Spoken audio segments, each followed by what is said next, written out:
തമിഴ്നാട്ടിൽ തന്നെ ഏറ്റവും നീളം കൂടുതലുള്ള കോയമ്പത്തൂർ ഉദ്ഘാടനം ചെയ്ത GD നായിഡു ബ്രിഡ്ജ് 10.2 കിലോമീറ്റർ നീളം.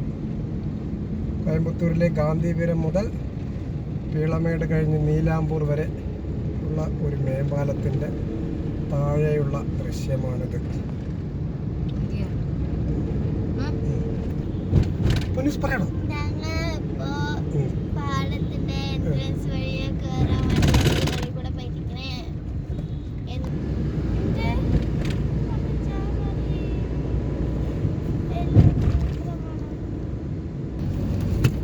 ടൈഡൽ പാർക്കെല്ലാം കഴിഞ്ഞ് ഇപ്പോൾ കൊടീശ്ശ എത്താറായിക്കൊണ്ടിരിക്കുകയാണ്. എയർപോർട്ടിലേക്ക് ഒരു 3 കിലോമീറ്റർ ഉണ്ട് ഇവിടുന്ന്. മുന്നിലെത്തി പാലത്തിൻ്റെ മേലെന്ന് ഇവിടുന്ന് ഇറങ്ങാനുള്ള ഒരു റാമ്പ് താഴത്തേക്ക് പോകുന്നുണ്ട്.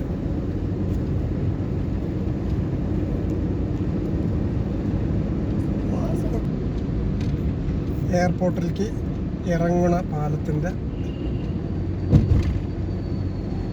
ഇതാണ് കാണുന്നത്.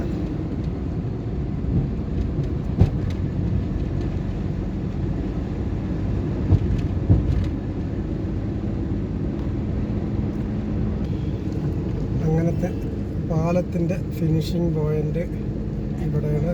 ഇറങ്ങിക്കൊണ്ടിരിക്കുകയാണ് ഇവിടെ. ഇനി നമ്മൾക്ക് ഈ പാലത്തിലൂടെ ഒന്ന് മുകളിൽ